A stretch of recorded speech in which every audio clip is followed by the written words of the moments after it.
Hello everyone, I just want to show you a quick video on how to do this question as well as the worked example on your worksheet. So the first question you got over here would be 2 times x minus 3 in brackets. So as you can see, it's not the usual question that you used to do. It's got a minus sign in the middle, which is pretty simple still. So the first thing we're going to do is that the term outside the brackets will be multiply by everything inside the brackets. So we're going to start 2 times x. So remember to follow the arrows. If you forget the arrows, you're going to forget the multiplication. Simple as that.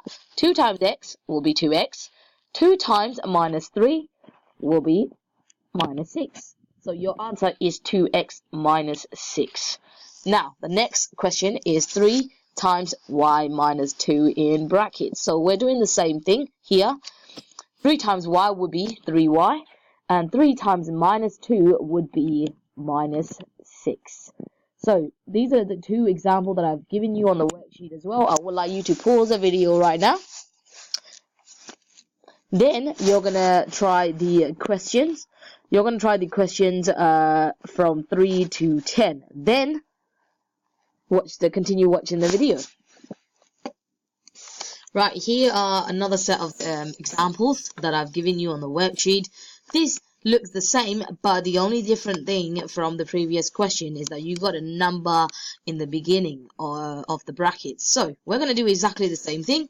2 times 3 will give you 6, and 2 times minus x will give you minus 2x. So your answer in this question would be 6 minus 2x. Do not try to change the 2x and 6 over, though I saw a lot of people trying to write 2x first and then trying to write 6 later on, which could actually interfere with the sign. So leave that as it is. That is the correct answer. And the next question is 3 times 2 minus y, in brackets. So 3 times 2 is, as you know, is 6, and 3 times minus y would be minus 3y. So that is your answer. And I would like you to pause the video again to try the rest of the questions. Then continue watching the video to continue listening to the work example. Well done for getting to the last set of questions on this worksheet. So it's exactly the same thing as I said. It's more of 2 questions in one go. So as I said previously, you can do this separately if you like, but we're going to try and do this question one at a time. So I'm going to sort this first bit out. First part of the question first. So now 2 times x plus 3.